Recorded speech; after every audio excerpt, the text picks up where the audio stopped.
गीता हृदय भगवान का सब ज्ञान का शुभ सार है।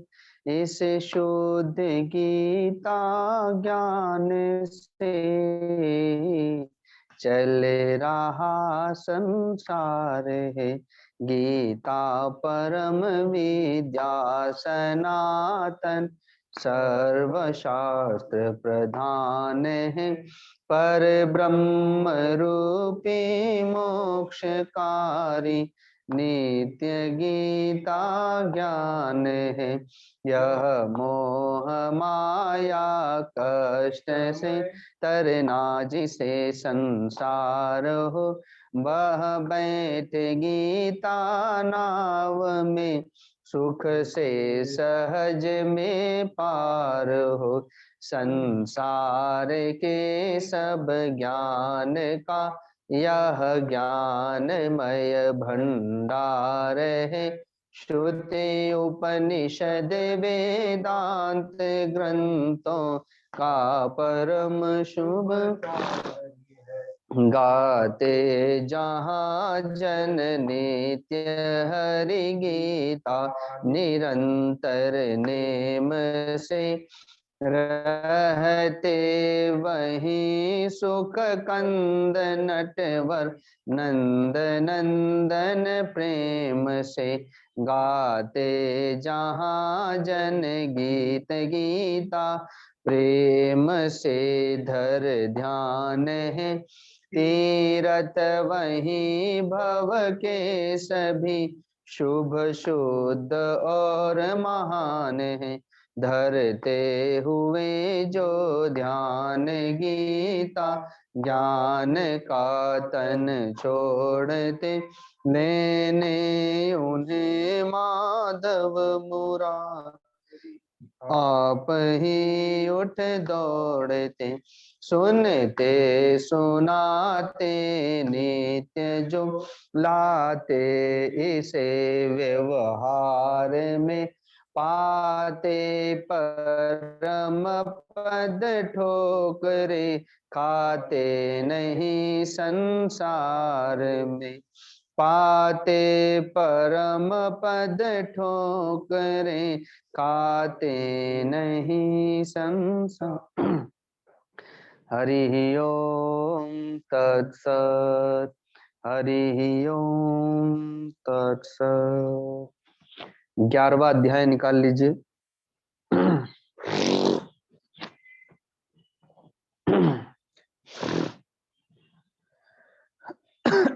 एकादश अध्याय। ओम श्री परमात्मने नमः। एकादशोऽध्यायः। अर्जुन उवाच मदनुग्रहाय परमं गुह्यमध्यात्मसंहितं यत्त्वयोक्तं वचस्तेन मोहोऽयं विगतो मम। भवाप्यो हि भूतानां श्रुतो विस्तरशो मया त्वत्तः कमलपत्राक्ष माहात्म्यमपि चाव्ययम्। एवमेतद्यथार्थत्वमात्मानं परमेश्वर द्रष्टुमिच्छामि ते रूपमैश्वरं पुरुषोत्तम।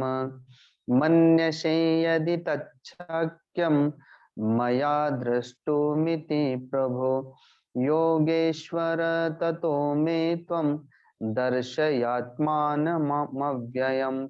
श्री भगवान उवाच पश्य मे पार्थ रूपाणि शतशोत्थसहस्रशः नानाविधानि दिव्यानि नानावर्णाकृतीनि च। पश्यादित्यान् वशुन् रुद्रा नश्मिनो मरुतस्तथा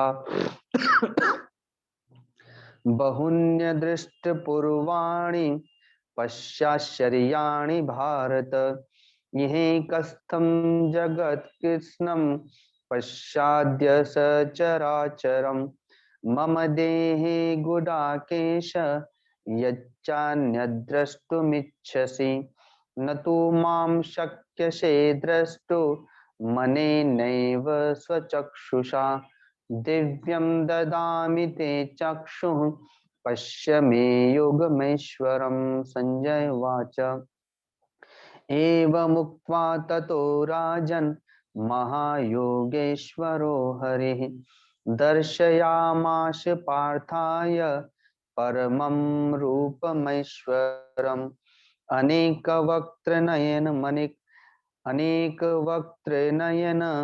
मनेकाद्भुतदर्शनम् अनेकदिव्याभरणं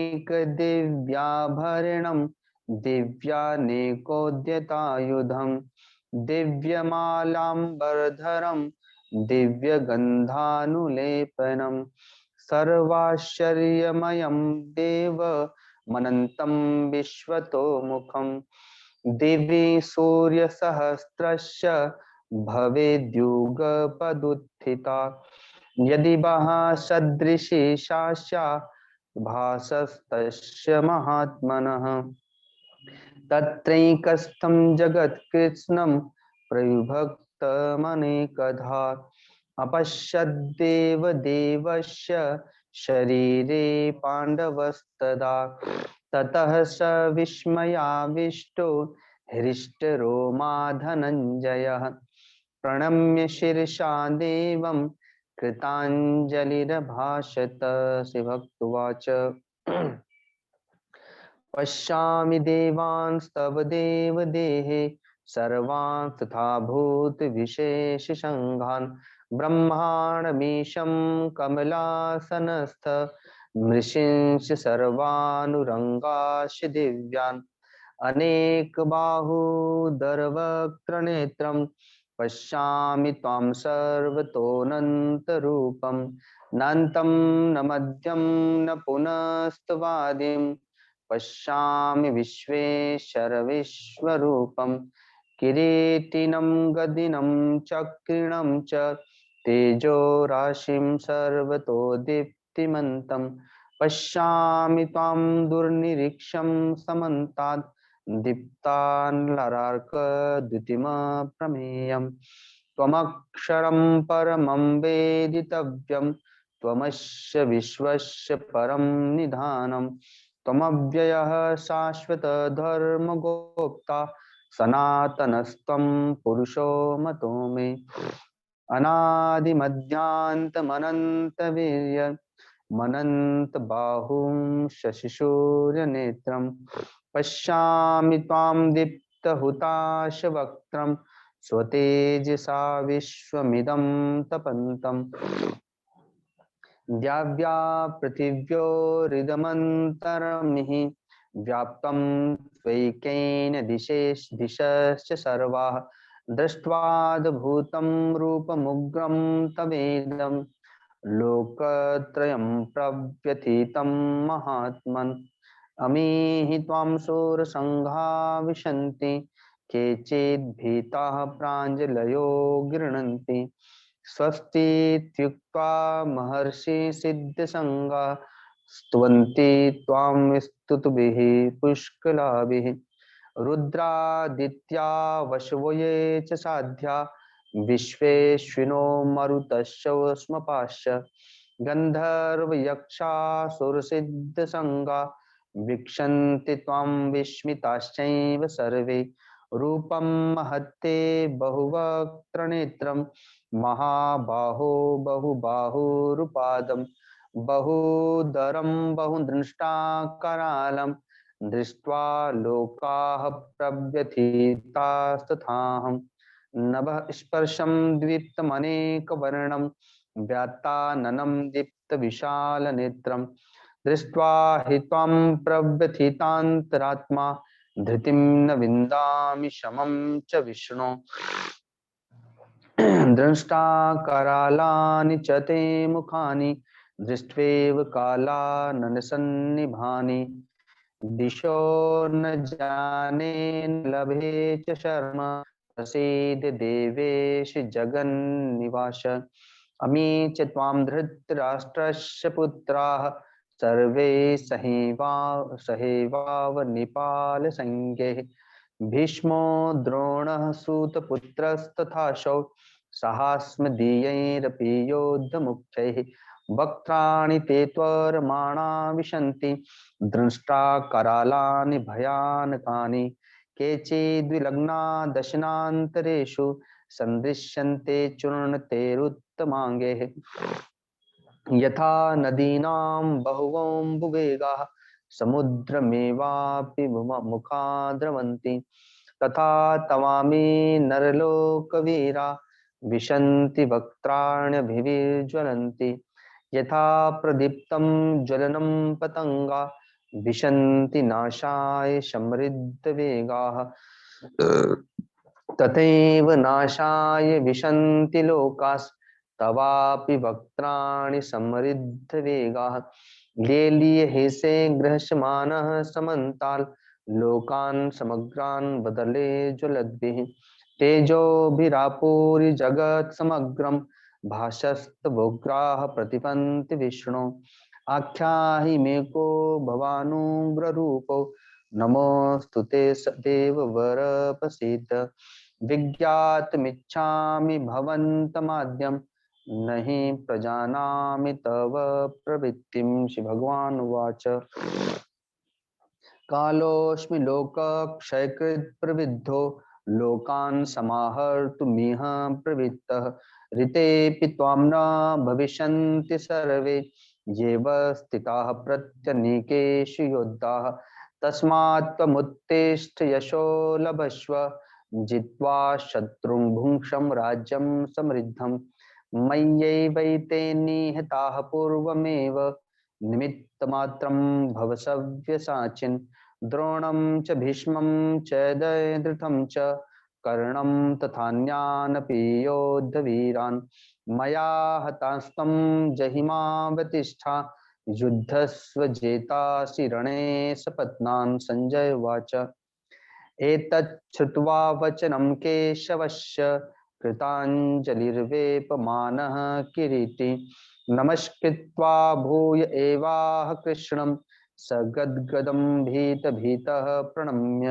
अर्जुन उवाच स्थाने ऋषिकेश तव प्रकृत्या जगत्पृषत्यनुरज्यते च रक्षांसि भीतानि दिशो द्रवन्ति सर्वे नमस्यन्ति च सिद्धसङ्गाः कस्माच्च तेन नमिरन्महात्मन् गरीयसे ब्रह्मणोऽप्यादिकर्त्रे अनंत देवेश जगन्निवास त्वमक्षरं सत्सत्तत्तम् त्वमक्षरं सत्सत्परं यत् त्वमादिदेवः पुरुषः पुराणस्त्वमस्य विश्वस्य परं निधानं वेत्तासि वेद्यं च परं च धाम त्वया ततं विश्वमनन्तरूप वायुर्यमोऽग्निर्वरुणः शशाङ्कः प्रजापतिस्त्वं प्रपितामहश्च नमो नमस्तेस्तु सहस्रकृत्वः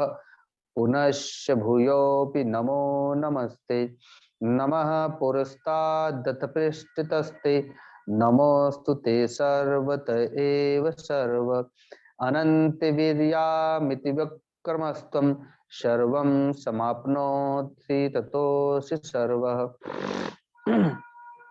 सखेति मत्वा प्रशभं यदुक्तं हे कृष्ण हे यादव हे सखेति अजानता महिमानं तवेदं मया प्रमादात् प्रणयेन वापि यच्चावहासार्थमसत्कृतोषि विहारशय्यासनभोजनेषु एकोत्व्याप्यच्युत तत्समक्षं तत्क्षामये त्वामहं प्रमेयं पितासि लोकस्य चराचरस्य त्वमस्य पूज्यस्य गुरुर्गरीयान् न त्वत्समोऽस्त्यभ्यधिकः कुतोऽन्यो लोकत्रयेऽप्य प्रतिमा प्रभाव तस्मात् प्रणम्य प्रणिधाय कायं प्रसादये त्वामहमीशमिड्यम् पितेव पुत्रस्य सखेव सख्युः प्रियः प्रियायार्हसिदेव सोढुम्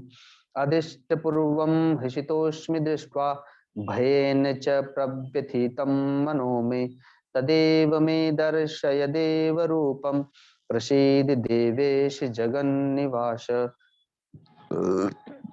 किरीटिनं गदिनं चक्रहस्त मिच्छामि त्वं द्रष्टुमहं तथैव तेनैव रूपेण चतुर्भुजेन सहस्रबाहो भव विश्वमूर्ते श्री भगवान् उवाच मया प्रसन्नेन तवार्जुनेदं रूपं परं दर्शितमात्मयोगात् तेजोमयं विश्वमनन्तमाद्यं यन्मे तु दन्येन न दिष्टपूर्वं न वेदयज्ञाध्ययनेन दानेर्न च क्रियाभिर्न तपोभिरुग्रहे एवं रूपः शक्य अहं नृलोके द्रष्टुं तु दन्येन कुरु प्रवीर माते व्यथा मा च विमूढभावो दृष्ट्वा रूपं घोरमिदं ममेदं व्यपेत विप्रीत मनः पुनस्त्वं तदेव मे रूपमिदं प्रपश्य संजय उवाच इत्यर्जुनं वासुदेवस्त्वथोक्त्वा स्वकं रूपं दर्शयामास भूयः आश्वासयामास च भीतमेनं भूत्वा पुनः सौम्य वपुर्महात्मा अर्जुन उवाच दृष्ट्वेदं मानुषं रूपं तव सौम्यं जनार्दन इदानीमस्मि संवृत्तः सचेतः प्रकृतिं गतः श्री भगवान् उवाच सुदुर्दर्शमिदं रूपं दृष्टवानसि यन्मम देवा अप्यस्य रूपस्य नित्यं दर्शनकाङ्क्षिणः नाहं वेदेन तपसा न दानेन न चेज्जया शक्य एवं विधो द्रष्टुं दृष्टवानसि मां यथा भक्त्या त्वन्यन्यया शक्य अहमेवं विधोऽर्जुन ज्ञातुं द्रष्टुं च तत्त्वेन प्रवेष्टुं च परन्तप मत्कर्म किन्मत्परमो मद्भक्तः संगवर्जितः निर्वैरः सर्वभूतेषु यः स मामेति पांडव हरि ओम तत्सृति श्रीमद्भगवद्गीतासु उपनिषत्सु ब्रह्म विद्यायां योग शास्त्रे श्री कृष्णार्जुन संवादे विश्वरूप दर्शन योगो नाम एकादशोऽध्यायः हरि ओम तत्सत् हरि ओम तत्सत् गीता जी के 10वें अध्याय में विभूति योग, जिसमें भगवान ने संपूर्ण चराचर जगत को अपना ही रूप बताया और उसमें जो प्रधान प्रधान मुख्य मुख्य विभूतियां हैं उनके विषय में भगवान ने बताया और अंत में यह भी कह दिया कि हे अर्जुन, इस बहुत जानने से तुम्हें क्या लाभ है। ये संपूर्ण चराचर जगत तो मेरे संकल्प से प्रकट है और अपने योग के अंश मात्र से मैं इसे धारण करके स्थित हूं। तो महात्मा अर्जुन के मन में फिर अब भगवान के प्रति भगवत्ता प्रकट हो गई, अर्थात भगवत भावना प्रकट हो गई। पहले उन्हें गुरु के रूप में देखा, गुरु बनाया। चौथे अध्याय में भगवान ने ये कहना प्रारंभ किया कि मैं ही अविनाशी परब्रह्म परमात्मा हूं, जब जब धर्म की हानि होती है तब तब मैं प्रकट होता हूं। और फिर भगवान दिव्याति दिव्य ज्ञान देते चले गए। 8वें अध्याय में महात्मा अर्जुन ने प्रश्न कर दिया, ब्रह्म क्या है, अध्यात्म क्या है, अधिभूत क्या है, अधिदेव क्या है, कर्म क्या है, आदि आदि। 9वें अध्याय में भगवान ने राजयोग दे दिया। तब 10वें अध्याय में भगवान की विभूतियों के विषय में महात्मा अर्जुन ने जानना चाहा। भगवान ने वह सब भी बता दिया। अब भगवान के प्रति भगवत बुद्धि हो गई है, तो भगवान से अब वे प्रार्थना करते हुए, निवेदन करते हुए कहते हैं कि मुझ पर अनुग्रह करने के लिए, मुझ पर कृपा करने के लिए आपने अभी तक जो भी परम गोपनीय अध्यात्म विषयक वचन कहे, उपदेश कहा, उससे मेरा अज्ञान नष्ट हो गया। अब तक आपने जो भी मुझे उपदेश दिए, उन उपदेशों को सुनने मात्र से, उन आध्यात्मिक वचनों को सुनने मात्र से मेरा अज्ञान नष्ट हो गया है। क्या अज्ञान नष्ट हो गया? ये अज्ञान है कि मैं शरीर हूं, यह अज्ञान है कि मैं जन्मता मरता बढ़ता घटता हूं, ये अज्ञान है कि ये मेरे स्वजन माता पिता भाई बांधव हैं। और ज्ञान तो यह है कि मैं शरीर नहीं बल्कि मैं आत्मा हूं, और आत्मा परमात्मा का अंश है। ईश्वर अंश जीव अविनाशी चेतन अमल सहज सुख राशि। अतः यह ज्ञान मुझे हो गया कि मैं आत्मा हूं और मेरा वह अज्ञान भी चला गया। तथा क्योंकि हे कमल नेत्र, मैंने आपसे भूतों की उत्पत्ति और प्रलय विस्तार पूर्वक सुने, अर्थात मैंने इन शरीरों के जन्म और मरण की कहानी आपसे विस्तार के साथ सुन ली। जितने भी भूत प्राणी हैं, जो जन्म लेते हैं वो मरते हैं, जो मरते हैं वो जन्म लेते हैं, ये मैंने अच्छी प्रकार से समझ लिया। तथा आपकी अविनाशी महिमा को भी सुन लिया कि आप अविनाशी हैं, और आपका ही अंश होने से मैं अर्थात आत्मा भी अविनाशी है। आत्मा नहीं मरता, आत्मा ने जन्म नहीं लिया, वो जन्म नहीं लिया है इसलिए मरता भी नहीं है, अतः वो अविनाशी है, अजन्मा है। तथा हे परमेश्वर, आप अपने को जैसा कहता है यह ठीक ऐसा ही है, परंतु हे पुरुषोत्तम, आपके ज्ञान ऐश्वर्य शक्ति बल वीर्य और तेज से युक्त ऐश्वर्य रूप को मैं प्रत्येक देखना चाहता हूं। अब महात्मा अर्जुन के मन में भगवान के दिव्य स्वरूप को देखने की, दर्शन करने की इच्छा प्रकट हो गई है कि जिसमें से विभूतियां प्रकट हो के आती हैं,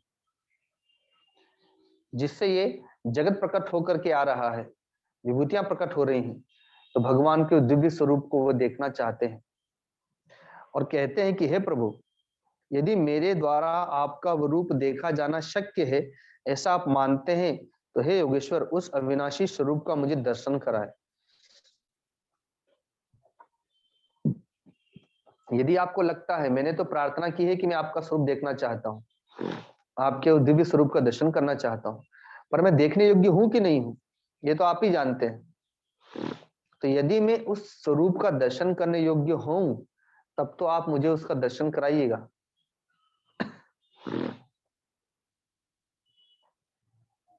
भगवान कहते हैं कि हे पार्थ, अब तू मेरे सैकड़ों हजारों नाना प्रकार के, नाना वर्ण तथा नाना आकृति वाले अलौकिक रूपों को देख। महात्मा अर्जुन ने कल्पना कर रखी थी कि जब भगवान श्री कृष्ण का इतना दिव्य मनोहर स्वरूप है, तो भगवान का एक दूसरा स्वरूप भी है, तो वह स्वरूप कैसा होगा? दिव्य होगा। तो भगवान तो कहते हैं कि मेरे तू सैकड़ों हजारों लाखों करोड़ों अलग अलग आकार प्रकार प्रकृति वाले, अलौकिक आकृति वाले मेरे उन अन्य रूपों के दर्शन करो। तू मुझ में ही 12 आदित्यों को देख। ये तो एक सूर्य है, ऐसे 12 सूर्य हैं सृष्टि में। सृष्टि के प्रलय काल में वो 12 सूर्य प्रकट हो जाते हैं।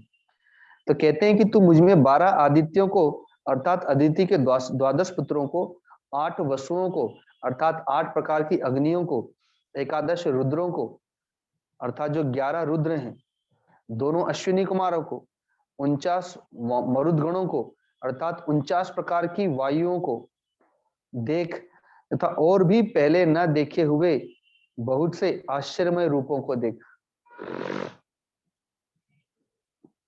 अब मेरे इस शरीर में ही भगवान अपने विराट स्वरूप का दर्शन करा रहे हैं। तो कहते हैं कि मेरे इस विराट शरीर में ही एक जगह स्थित चराचर सहित संपूर्ण जगत को देख, अर्थात सारा का सारा जगत इस विराट स्वरूप के अंतर्गत है। और भी जो कुछ देखना चाहता हो सो देख, क्योंकि जब कोई व्यक्ति देखता है तो उसकी दृष्टि कितनी दूर तक जाएगी? थोड़ी दूर तक जाएगी।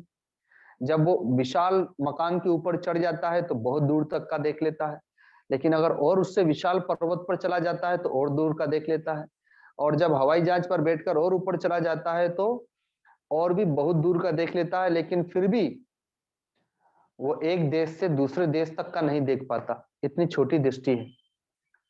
तो यहाँ तो पूरी पृथ्वी और पृथ्वी का 9 ग्रह, सूर्यमंडल और उससे भी आगे और भी ना जाने कितनी बड़ी सृष्टियां हैं जिसका आदि है न अंत है, बहुत अपार सृष्टि है। तो कहते हैं कि वो सारी की सारी चराचर सृष्टि को, चर अचर जगत को तू मुझ में ही स्थित देख। इतना विराट स्वरूप भगवान का कि उसमें एक जगत नहीं, न जाने ऐसे कितने जगत, कितनी सृष्टियां समा जाएंगी, लेकिन फिर भी वह छोटी ही पड़ेंगी। इतना विशाल स्वरूप भगवान का। पर भगवान कहते हैं कि तू मुझे इन प्राकृत नेत्रों से नहीं देख सकता, क्योंकि प्राकृत नेत्रों से आदमी कितना दूर तक का देख पाएगा। तो कहते हैं कि तू अपने प्राकृत नेत्रों से नहीं देख सकता है, इससे मैं तुझे दिव्य अर्थात अलौकिक चक्षु देता हूं, जिससे तू मेरी ईश्वरी योग शक्ति को देख। भगवान शंकर का तीसरा नेत्र जो ज्ञानमय नेत्र है, सदगुरु के पास में वह ज्ञानमय नेत्र रहता है। सदगुरु उत्तमाति उत्तम साधक को वही दिव्य नेत्र प्रदान कर देते हैं, जिससे कि वो उस विराट स्वरूप का दर्शन कर सकते हैं, क्योंकि इन नेत्रों से उनका दर्शन नहीं होता। और ज्ञानमय नेत्र अर्थात सदगुरु के ज्ञान की दृष्टि से देखना है। भावमय नेत्र सदगुरु के भाव की दृष्टि से देखना है। और यही दिव्य दृष्टि ब्रह्मर्षि व्यास जी ने संजय को दी थी, जहां से बैठे बैठे हस्तिनापुर से ही वो भगवान के दिव्य रूप को भी देख रहे हैं, जो गीता जी भगवान सुना रहे हैं उस गीता जी को सुन भी रहे हैं, और संजय धृतराष्ट्र को भी सुना रहे हैं। संजय कहते हैं कि हे राजन, महायोगेश्वर, योगियों के भी योगी, योगियों के भी ईश्वर, महायोगेश्वर और सब पापों का नाश करने वाले भगवान ने इस प्रकार कहने के पश्चात अर्जुन को परम ऐश्वर्य स्वरूप दिव्य स्वरूप दिखलाया।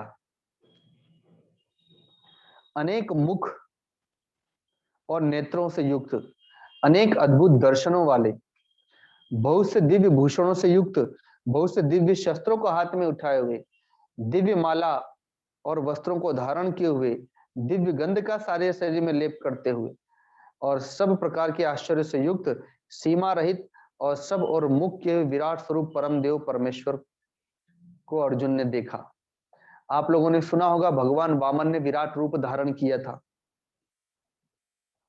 ठीक वैसे ही भगवान का अत्यंत विराट स्वरूप वहां पर प्रकट हो गया, जिसमें अनेकों मुख हैं।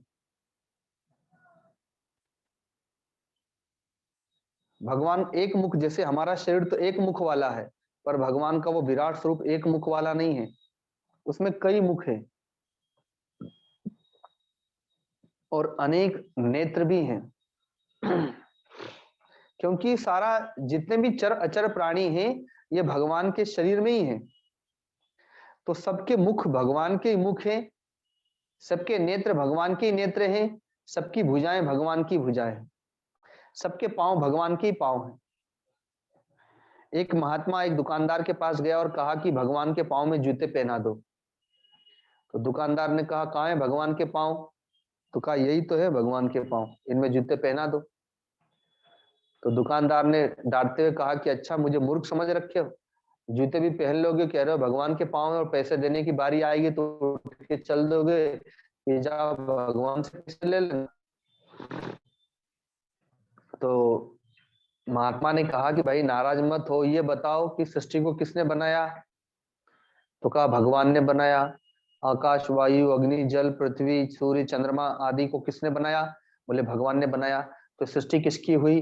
तो भगवान की हुई। तो शरीर को किसने बनाया? तो भगवान ने बनाया। तो शरीर किसका हुआ? तो भगवान का हुआ। तो फिर मैंने गलत क्या कहा कि भगवान के पांव में जूते पहना दो?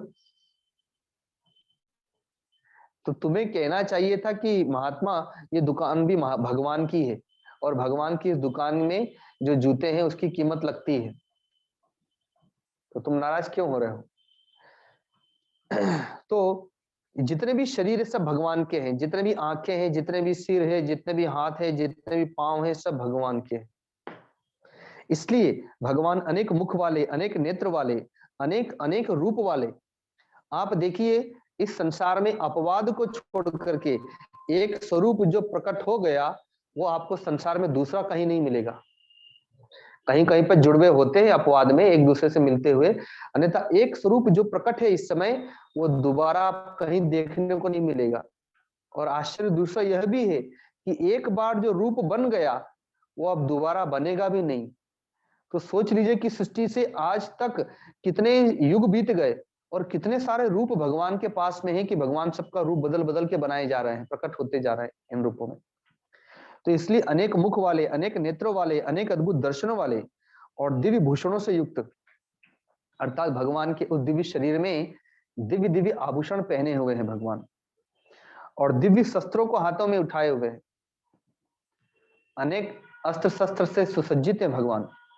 अब यही है कि हमारे हाथ में कोई अस्त्र शस्त्र नहीं है और भगवान अस्त्र शस्त्रों को उठाए हुए हैं असुरों का मर्दन करने के लिए, पर हम बिना अस्त्र शस्त्र के हो गए इसलिए कोई भी हमको पीट के चला जाएगा।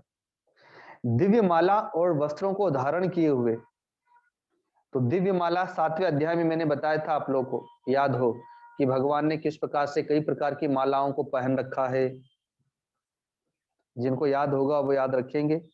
और वस्त्रों को धारण किए हुए, भगवान के दिव्य वस्त्र हैं, उन दिव्य वस्त्रों को धारण किए हुए भगवान दिव्य गंध का सारे शरीर में लेप किया हुआ है। तो कोई आजकल सेंट लगाता है, पहले चंदन लगाया जाता था। जब कोई ध्यान में बैठता है तो दिव्य गंध प्रकट होती है, वो भीतर की दिव्य गंध है, दिव्य सुगंध है, दिव्य रस प्रकट होता है, उसकी जिह्वा पर सदा दिव्य रस प्रकट रहेगा। ऐसी दिव्य गंध भी प्रकट होती है ध्यान में, उसे लगेगा कि कहां से इतनी दिव्य सुगंध आ रही है। तो वही दिव्य गंध का भगवान ने सारे शरीर में लेप किया हुआ है। तो सब प्रकार से आश्चर्य से युक्त, सीमा रहित, अर्थात उसकी कोई सीमा नहीं है, इतना विशाल स्वरूप की सीमा का पता ही नहीं चल रहा है, अनंत सीमा है। और सब और मुख किए हुए, जिधर देखो उधर ही भगवान के मुख है। विराट रूप परम देव परमेश्वर को अर्जुन ने देखा।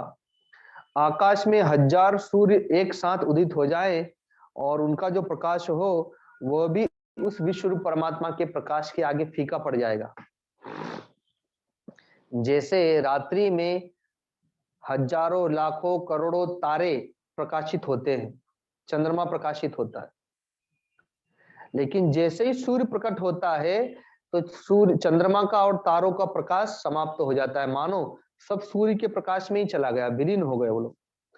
जबकि ऐसा नहीं कि तारे डूब गए, चंद्रमा डूब गया, ऐसा नहीं है, अभी भी चंद्रमा और तारे हैं, लेकिन सूर्य के प्रकाश के आगे वो ओझल हो गए, दिखाई नहीं देते।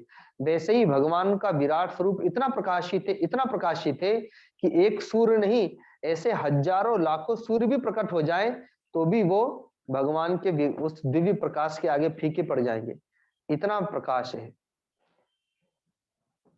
जब हम लोग ध्यान करते हैं तो ध्यान में वही प्रकाश प्रकट होता है, कभी नाद प्रकट होता है, कभी प्रकाश प्रकट होता है। इतना प्रकाश, इतना प्रकाश, इतना प्रकाश प्रकट हो जाएगा कि ऐसा लगेगा कि यहाँ पर सूर्य प्रकट हो गया है। आंखें भीतर भीतर चौंधियाती रहेंगी। और जब भीतर का नाद प्रकट होता है तो इतनी जोरों की आवाज, इतनी जोरों की आवाज आती है जैसे कान के पास में ही कोई रॉकेट उड़ रहा हो। तो पांडुपुत्र अर्जुन ने उस समय अनेक प्रकार से विभक्त, अर्थात पृथक पृथक संपूर्ण जगत को, देवों को देव भगवान श्री कृष्ण के उस विराट स्वरूप में एक जगह स्थित देखा। और उसके अनंतर वे आश्चर्य से चकित और पुलकित शरीर अर्जुन उस प्रकाशमय विश्व रूप परमात्मा को श्रद्धा भक्ति सहित सिर से प्रणाम करके और हाथ जोड़ करके बोले। अब अर्जुन प्रणाम करके भगवान के विराट स्वरूप को और कहते हैं कि हे देव, मैं आपके इस विराट स्वरूप में संपूर्ण देवताओं को देख रहा हूं, अर्थात सारे देवता भी इसी में स्थित हैं, और सारे भूत समुदायों को भी देख रहा हूं। जितने भी भूत प्राणी हैं सब आपके शरीर में ही स्थित हैं, और कमल के आसन पर विराजमान ब्रह्मा जी भी आप में प्रतिष्ठित हैं, तथा नागों की माला धारण करने वाले भगवान भोलेनाथ भी आपके शरीर में स्थित हैं, तथा संपूर्ण ऋषि महर्षियों को और दिव्य सर्पों को भी आपके इस दिव्य विराट स्वरूप में देख रहा हूं। हे संपूर्ण विश्व के स्वामिन, आपकी अनेक भुजा, पेट, मुख और नेत्रों से युक्त और सब ओर से अनंत रूप वाला देखता हूँ। हे विश्वरूप, मैं आपके न अंत को देख पा रहा हूँ, न मध्य को देख पा रहा हूँ और न आदि को देख पा रहा हूँ, क्योंकि आप इतने विशाल, इतने विराट स्वरूप वाले हैं। आपको मैं मुकुट युक्त, गदा युक्त, चक्र युक्त, शंख युक्त, पद्म युक्त देख रहा हूं और सब ओर से प्रकाशमान तेज के पुंज से प्रज्वलित अग्नि और सूर्य के सदृश ज्योति युक्त, कठिनता से देखे जाने योग्य और सब ओर से अप्रमेय स्वरूप देख रहा हूं। भगवान का इतना दिव्य तेज है कि महात्मा अर्जुन की आंखें चौंधिया जा रही हैं, ठीक से देख नहीं पा रहे हो। आप ही जानने योग्य परम अक्षर परब्रह्म परमात्मा हैं। आप ही जगत के परम आश्रय हैं। आप ही अनादि धर्म के रक्षक हैं। आप ही अविनाशी सनातन पुरुष हैं, ऐसा मेरा मत है। आपको आदि, अंत और मध्य से रहित, अनंत सामर्थ्य युक्त, अनंत भुजा वाले, सूर्य चंद्रमा रूपी नेत्रों वाले, प्रज्वलित अग्नि रूप मुख वाले और अपने तेज से इस जगत को संतप्त करते हुए देख रहा हूं। हे महात्मा, हे महात्मन, ये स्वर्ग और पृथ्वी के बीच का जितना भी संपूर्ण आकाश है, जितनी भी दिशाएं हैं, वो एक आपसे परिपूर्ण हो गई। पूरा आकाश आपसे भर गया और आपके इस अलौकिक और भयंकर रूप को देखकर तीनों लोग अति व्यथा को प्राप्त हो रहे हैं। वे ही देवता के समूह आप में प्रवेश करते हैं और कुछ भयभीत होकर हाथ जोड़े हुए आपके नाम और गुणों का उच्चारण कर रहे हैं। ये जो जगत, जिसे हम जगत कहते हैं, ये भगवान का विराट स्वरूप है। जो दिव्य दृष्टि वाले भक्त होते हैं, जो दिव्य दृष्टि वाले साधक होते हैं, उसे ये ब्रह्म के रूप में दिखाई देता है, भगवान का विश्व रूप दिखाई देता है और अज्ञानियों को जगत के रूप में दिखाई देता है। गोस्वामी तुलसीदास जी को सिया राममय जग जानी के रूप में दिखाई देता है, भगवती मीरा को श्याममय दिखाई देता है, भगवत भक्त सूरदास जी को श्याममय दिखाई देता है और अज्ञानी को जगत के रूप में दिखाई देता है। तो कहते हैं कि देवतागण तो भयभीत होते रहते हैं और हाथ जोड़े आपके नाम और गुणों को उच्चारण कर रहे हैं, लेकिन महर्षि, सिद्ध, साधक, संत आपके इस दिव्य रूप को देखकर, क्योंकि वो इसको जगत रूप में नहीं देख रहे हैं, वे तो इसे विश्व रूप ब्रह्म के रूप में देख रहे हैं, अतः वे तो कल्याण हो, जय हो, जय हो ऐसा कहकर उत्तम स्तोत्रों द्वारा आपकी स्तुति करते रहते हैं। इसीलिए तो हमारे यहाँ, हमारे भारतवर्ष में संतों ने, ऋषि महर्षि ने क्या कहा? नदियों को, भगवती गंगा जी को ब्रह्म का रूप माना, पीपल वृक्ष को ब्रह्म का रूप माना, हिमालय पर्वत को ब्रह्म का रूप माना, गौ माता को ब्रह्म का रूप माना, गुरु को ब्रह्म का रूप माना। इस प्रकार सब में, विभूतियों में भगवत दर्शन करते करते करते करते एक दिन सारा जगत ब्रह्ममय दिखाई देने लग जाएगा, इतनी भक्ति व्यापक हो जाएगी।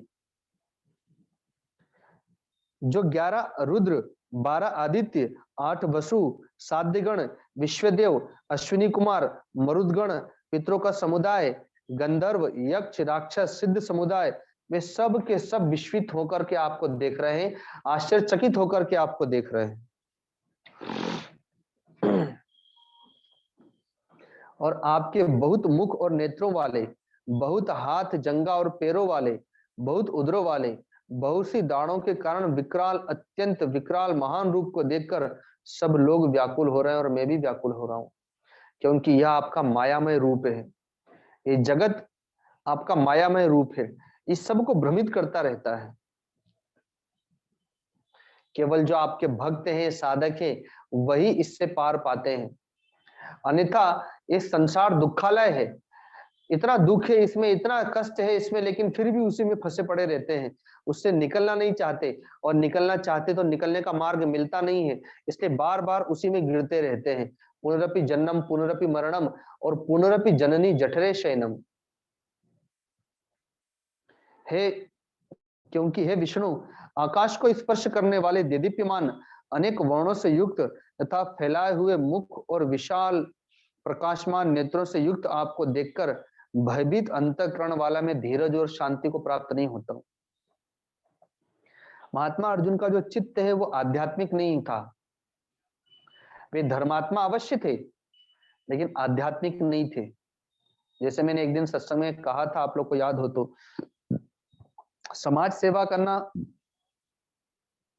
वो सामाजिक सेवा है। आप सामाजिक हो जाएंगे। दान पुण्य करना आप धार्मिक हो जाएंगे लेकिन आध्यात्मिक नहीं होंगे। आध्यात्मिक तो जब आप गुरु के पास जाते हैं, गुरु के अनुसार साधना करते हैं, भक्ति करते हैं, सेवा करते हैं, अपने आप को जानना चाहते हैं या भगवान को जानना चाहते हैं, तभी आप आध्यात्मिक होते हैं। और जब आध्यात्मिक बुद्धि होगी तभी दृष्टि प्राप्त होगी कि जगत आपको जगत रूप में नहीं बल्कि विश्व रूप ब्रह्म के रूप में दिखाई देगा। तो महात्मा अर्जुन धार्मिक थे, आध्यात्मिक नहीं थे। इसीलिए भगवान के विराट स्वरूप को देख करके भयभीत हो गए। इसीलिए वो कहते हैं कि मैं धीरज और शांति को नहीं पा रहा हूं। दाढ़ों के कारण विकराल और प्रलय काल की अग्नि के समान प्रज्वलित आपके मुखों को देखकर मैं दिशाओं को नहीं जानता और सुख भी नहीं पाता हूं। इसलिए हे देवेश, हे जगन निवास, प्रसन्न होइए। भगवान के उस विराट स्वरूप में कई मुख हैं और भगवान अपने उस काल रूपी मुखों से खा रहे हैं लोगों को। उसमें से जन्म भी होता हुआ दिखाई दे रहा है बहुत लोगों का और मरण भी दिखाई दे रहा है। तो क्या देखते हैं कि सारे के सारे धृतराष्ट्र के पुत्र राजाओं के समुदाय के सहित आपके विकराल मुखों में प्रवेश कर रहे हैं। और वो पितामह भीष्म, आचार्य द्रोण, कर्ण तथा और हमारे पक्ष के भी बहुत सारे योद्धाओं के सहित सब के सब आपके मुख दाढ़ों के विकराल भयानक मुखों में बड़े वेग से प्रवेश कर रहे हैं और आप उनको बड़े मजे से चबा रहे हैं, चटनी की तरह चाट रहे हैं। तो उन कई एक तो चूर्ण हुए सिरों के सहित आपके दांतों के बीच में लगे हुए दिख भी रहे हैं। ये काल रूपी मुखों से आप उनको चबाए जा रहे हैं, खाए जा रहे हैं और आपके दांतों के बीच में फंसे हुए दिख रहे हैं और चूरे चूरे हो गए उनके। तथा जैसे नदियों का जल, बहुत सी नदियां उछलती कूदती बहुत से जल के वेग को लेकर के और स्वाभाविक ही समुद्र में प्रवेश कर जाती है और शमशान तो हो जाती है, वैसे ही वह नरलोक के वीर भी स्वाभाविक ही आपके प्रज्वलित मुखों में प्रवेश करके और नष्ट हो गए। मैं देख रहा हूं कि बहुत सारे पतंगे जैसे नष्ट होने के लिए अग्नि में दौड़ पड़ते हैं और नष्ट हो जाते हैं, जल जाते हैं, वैसे ही वे सारे के सारे लोग अपने आप बिना प्रयत्न के, आपका मुख तो खुला हुआ है और वो बिना प्रयत्न के आपके मुख में ही नाश होने के लिए मानो दौड़ते हुए प्रवेश कर रहे हैं। ये युद्ध रूपी आपका महामुख है। इस युद्ध में बहुत सारे महावीरों को आप काल रूप में ग्रास कर जाएंगे, ऐसा मैं देख रहा हूं। और आप उन संपूर्ण लोगों को प्रज्वलित मुखों द्वारा ग्रास करते हुए सब ओर से बार बार चाट रहे हैं। हे विष्णु, आपका उग्र प्रकाश संपूर्ण जगत को तेज के द्वारा परिपूर्ण करके तपा रहा है। अतः मुझे बतलाइए कि आप उग्र रूप वाले कौन हैं। हे देवों में श्रेष्ठ, आपको नमस्कार हो, आप प्रसन्न होइए।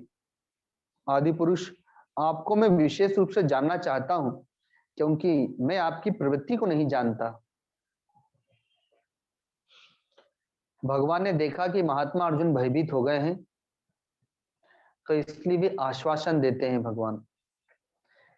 भगवान कहते हैं कि मैं लोगों का नाश करने वाला बड़ा हुआ महाकाल हूं, इन संपूर्ण लोगों का नाश कर दूंगा। तो कौन से लोगों का? पितामह भीष्म एक लोक हैं, द्रोणाचार्य एक लोक हैं, दुर्योधन एक लोक हैं। इन सारे लोगों को नष्ट करने के लिए मैं प्रकट हुआ हूं। इस समय इन लोगों को नष्ट करने के लिए प्रवृत्त हुआ हूं। इसलिए जो तुम्हारी विपक्ष में सेना में स्थित योद्धा लोग हैं वे सब तेरे बिना भी नहीं रहेंगे। ऐसा नहीं कि तू मारेगा तभी वो मरेंगे, मैं तो ऐसे भी उन सबको मारने ही आया हूं। तेरे युद्ध न करने पर भी इन सब का नाश हो जाएगा, कोई नहीं बचेगा। तू तो उठ और यश प्राप्त कर, शत्रुओं को जीतकर धन धान्य से संपन्न राज्य को भोग। ये सब तो पहले ही मेरे द्वारा मारे जा चुके हैं, तू तो केवल निमित्त मात्र बन जा। अर्थात देख ले, मैं तो इनको पहले ही खा लिया हूं, अब तो बस ये पुतले खड़े हैं, तुमको तो केवल पुतलों को मारना है। द्रोणाचार्य, पितामह भीष्म, जयद्रथ, कर्ण और भी बहुत से मेरे द्वारा मारे हुए शूरवीर योद्धाओं को मार, भय मत कर। निसंदेह तू युद्ध में वैरियों को जीतेगा, इसलिए युद्ध कर। भगवान ने घोषणा कर दी कि तुम युद्ध में विजयी होगे। अभी तक महात्मा अर्जुन को संशय था, जीतेंगे कि हारेंगे, जीतेंगे कि हारेंगे, पर भगवान ने अपना विराट स्वरूप भी दिखा दिया और घोषणा भी कर दी कि तुम युद्ध जीत जाओगे, चिंता मत करो, युद्ध लड़ो। तब संजय कहते हैं कि केशव भगवान के इस वचन को सुनकर मुकुटधारी अर्जुन हाथ जोड़कर कांपता हुआ और नमस्कार करके फिर भी अत्यंत भयभीत होकर प्रणाम करके भगवान श्री कृष्ण के प्रति गदगद वाणी बोले।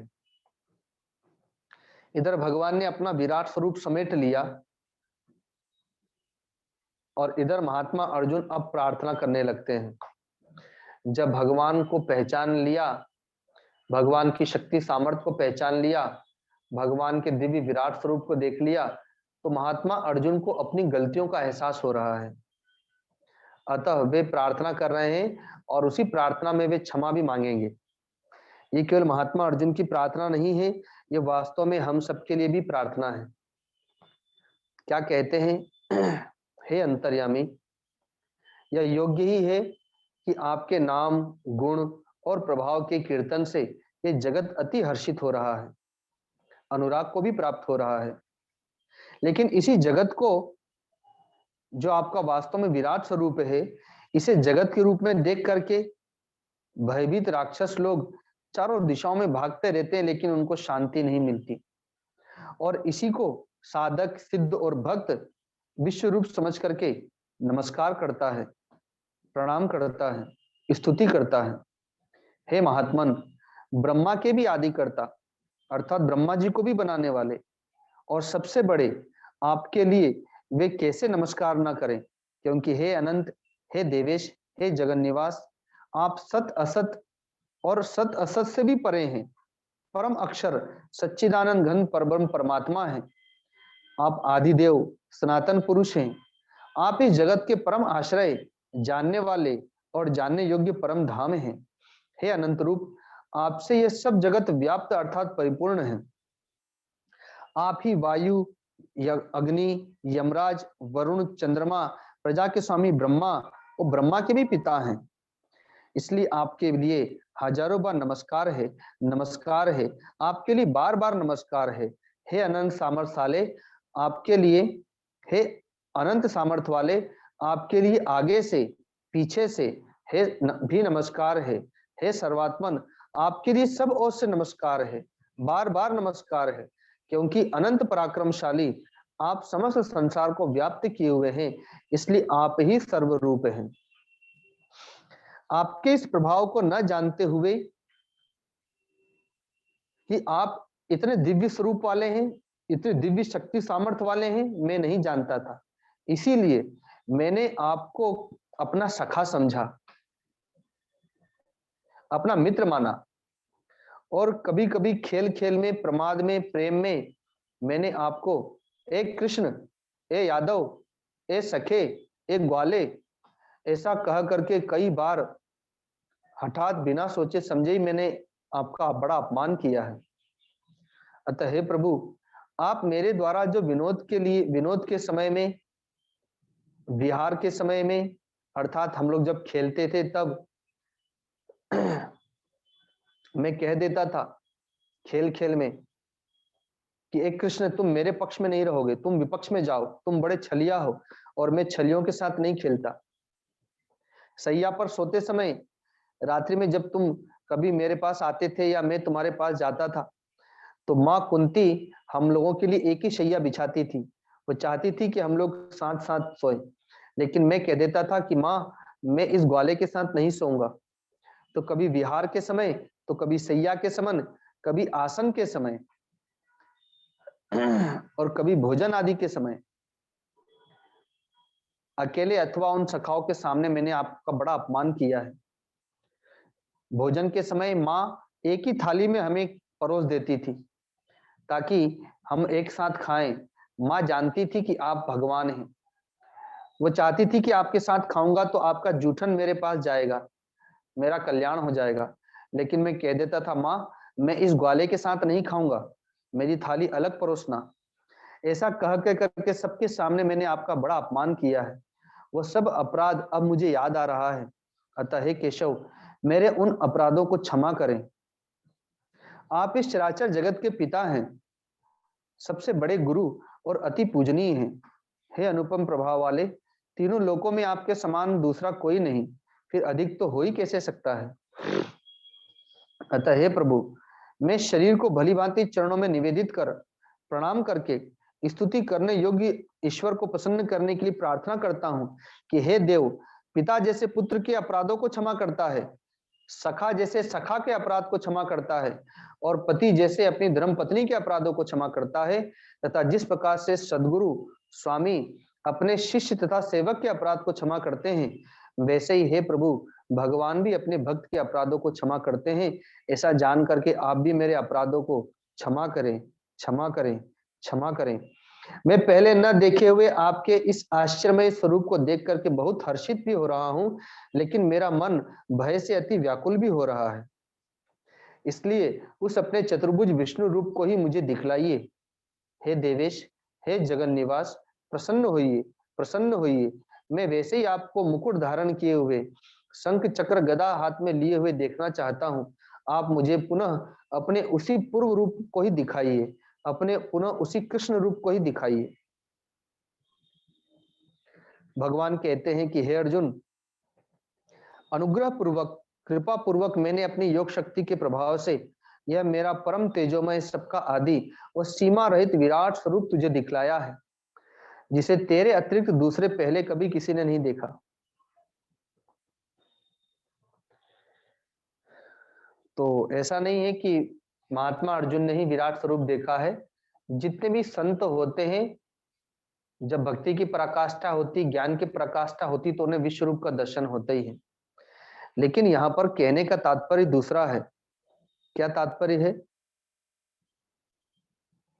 कहते हैं कि हे अर्जुन, मनुष्य लोक में भगवान गुरु और शिष्य की परंपरा से इस दिव्य विराट स्वरूप को दिखाते हैं। गुरु ऊपर होता है, शिष्य नीचे बैठा हो और उपदेश दे रहा हो, गुरु, और अपना दिव्य विराट स्वरूप दिखा रहा हो। लेकिन यहाँ तो उल्टा हो रहा है। युद्ध के मैदान है, रथ पर विराजमान है भगवान, भगवान बैठे हैं सारथी बन करके, और महात्मा अर्जुन अर्थात शिष्य ऊपर के सिंहासन पर बैठा हुआ है। तो गुरु नीचे है, शिष्य ऊपर है।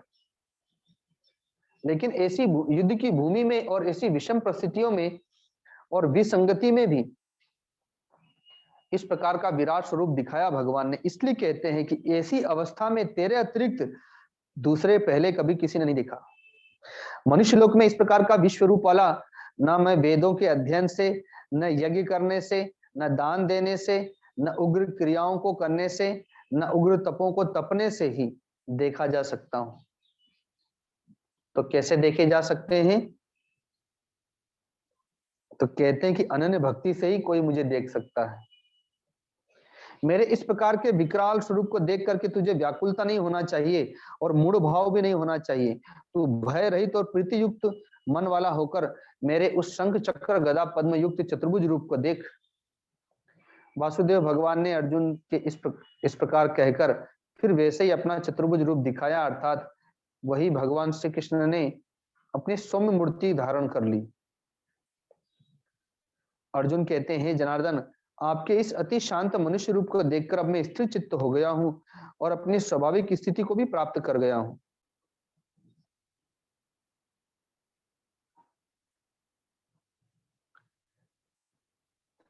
भगवान कहते हैं कि मेरा जो यह तुमने अभी रूप देखा है, यह भी सुदुर्दर्श है, अर्थात बड़ा दुर्लभ है। इसके दर्शन भी बड़े दुर्लभ हैं। देवता भी सदा इस रूप के दर्शन की आकांक्षा करते रहते हैं। जिस प्रकार तुमने मुझको देखा है, यह रूप का दर्शन भी न वेदों से, न तप से, न दान से और न यज्ञ से देखा जा सकता है। अर्थात सकामता, जब तक व्यक्ति के मन में कामना रहेगी तो कामना से युक्त वेदों के अध्ययन से, कामना से युक्त तप से और सकाम दान से और सकाम यज्ञ से भगवान के दर्शन नहीं होंगे। तो कहते हैं कि अनन्य भक्ति के द्वारा इस चतुर्भुज रूप वाला में प्रत्यक्ष देखने के लिए तथा तत्व से जानने के लिए और प्रवेश करने के लिए अर्थात एक ही भाव से प्राप्त होने के लिए शक्य हो। अर्थात जब भगवान के प्रति भक्ति, भक्ति से निष्काम भक्ति और निष्काम भक्ति से अनन्य भक्ति, अव्यभिचारिणी भक्ति, परा भक्ति जब प्राप्त हो जाती है, तभी भगवान का यह दिव्य विराट स्वरूप का अनुभव होगा अर्थात दर्शन होगा। अभी तो हमें जगत के रूप में दिखाई दे रहा है, मैं मेरा तू तेरे के रूप में दिखाई दे रहा है, स्वजन भाई बांधवों के रूप में दिखाई दे रहा है। जब अनन्य भक्ति हो जाएगी तो वहां पर दूसरा कोई नहीं, अनन्य अर्थात दूसरा अन्य कोई नहीं। फिर आगे कहते हैं कि हे अर्जुन, जो पुरुष केवल मेरे लिए ही संपूर्ण कर्तव्य कर्मों को करता है, अर्थात जो केवल भगवान के लिए ही संपूर्ण कर्तव्य कर्मों को कर रहा है, कर्तव्य कर्म तो कर रहा है लेकिन किसके लिए कर रहा है? तो भगवान के लिए। किसके लिए कर रहा है? तो सद्गुरु के लिए, उनकी प्रसन्नता के लिए, उनकी प्राप्ति के लिए, और मेरे ही परायण है अर्थात भगवान के आश्रित है, गुरु के आश्रित है और मेरा भक्त है, आसक्ति से रहित है। वो भजन गाया गया है, आशा एक राम जी से दूजी आशा छोड़ दे और नाता एक राम जी से दूजा नाता तोड़ दे। तो आसक्ति से रहित है, आसक्ति परमात्मा में है, सेवा कर रहा है, माता पिता भाई बांधवों की अपने कर्तव्य कर्म का पालन कर रहा है, लेकिन आसक्ति परमात्मा में है।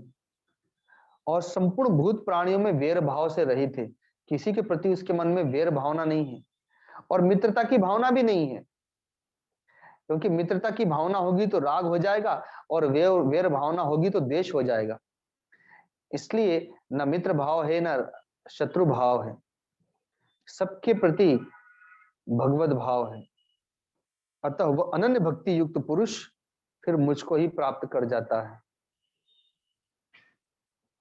यही एकादश अध्याय का सार है। भगवान ने बड़ी महती कृपा की, महात्मा अर्जुन के माध्यम से हम सब पर ही कि अपना विराट स्वरूप दिखाया। जिस जगत से हम सदा भयभीत होते रहते हैं, जगत से भागना चाहते हैं, जगत से पीड़ित होते रहते हैं, जिसे हम दुखालय कहते हैं, वैज्ञानिक जिसे तत्व दृष्टि से देखते हैं, आकाश वायु अग्नि जल पृथ्वी 5 तत्व कहते हैं, जगत के रूप में अज्ञानी देखते हैं, और ज्योतिष जिसे ग्रह उपग्रह के रूप में देखते हैं, भक्त उसी को भगवान के रूप में देखता है और ज्ञानी उसे माया के रूप में देखता है। ये भगवान ही माया के रूप में प्रकट हो गए हैं। तो इसलिए अब इस जगत की दृष्टि से ऊपर उठिए, धीरे धीरे भक्ति भाव के माध्यम से, जाकी रही भावना जैसी और प्रभु मुहूर्त देखी तिन तैसी। बाबा जी कहा करते थे कि शरीर में 5 उंगलियां हैं, पांचों समान नहीं है, छोटी बड़ी है, इन्हें हम समान नहीं कर सकते, पर काम करने के लिए एक मिला करके काम करना होगा। वैसे ही जगत में शुभ है अशुभ है, पाप है पुण्य है, धर्म है अधर्म है, पापी है पुण्यात्मा है, अमृत है विष है, शराब है दूध है, भले है बुरे हैं, पापात्मा है पुण्यात्मा है, सब मिश्रित जगत है। तो कहते हैं कि जगत को नहीं बदल सकते हैं लेकिन अपनी दृष्टि को बदल सकते हैं, ऐसा वे कहते थे। जगत को बदलने जाएंगे तो जगत को बदल नहीं पाएंगे, लेकिन अपनी दृष्टि को बदल सकते हैं। और भक्त तथा साधक तो अपनी दृष्टि को ही बदलते हैं। तो आइए आज से हम लोग भी इस ज्ञान को धारण करके अपनी दृष्टि को बदलने का प्रयत्न करते हैं धीरे धीरे, और यहीं पर अपनी वाणी को विराम देते हैं। आज एकादश अध्याय पूर्ण हुआ, कल द्वादश अध्याय में प्रवेश करेंगे, तो यहीं पर वाणी को विराम। बोलिए सदगुरुदेव भगवान की, परम गुरुदेव महाराज की, गीता माता की, गीता विधाता की, श्री कृष्णानंद कंद भगवान की जय। पार्वती पते हर हर हर महादेव। जो भी भक्त प्रणाम करना चाहते हैं प्रणाम करें। प्रणाम स्वामी जी, चरण स्पर्श स्वामी जी, स्वामी जी। हरिओम गुरुदेव प्रणाम स्वामी जी। गुरुदेव के चरणों में कोटि कोटि प्रणाम। प्रणाम स्वामी जी।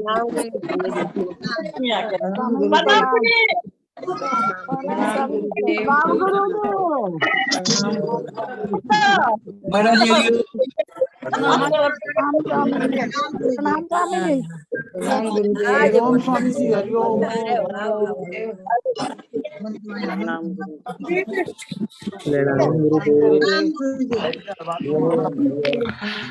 बाबा प्रणाम। गुरुदेव के चरणों में कोटि कोटि प्रणाम। प्रणाम गुरुदेव।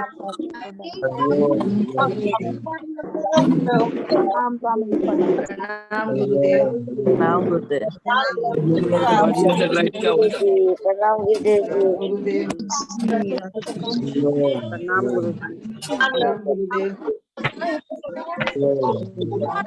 प्रणाम स्वामी जी, चरण प्रणाम गुरुदेव। प्रणाम। प्रणाम प्रणाम गुरुदेव, प्रणाम गुरुदेव। प्रणाम गुरुदेव। प्रणाम गुरुदेव। प्रणाम गुरुदेव। गुरुदेव। प्रणाम गुरुदेव। प्रणाम स्वामी जी प्रणाम। प्रणाम गुरुदेव। प्रणाम गुरुदेव, प्रणाम गुरुदेव। प्रणाम गुरुदेव। प्रणाम स्वामी जी। प्रणाम स्वामी जी। बोलो सतगुरुदेव की भगवान की जय। जय। जय जय। जय जय जय जय जय जय गुरुदेव, आपकी जय हो। प्रणाम। प्रणाम गुरुजी। आज्ञा।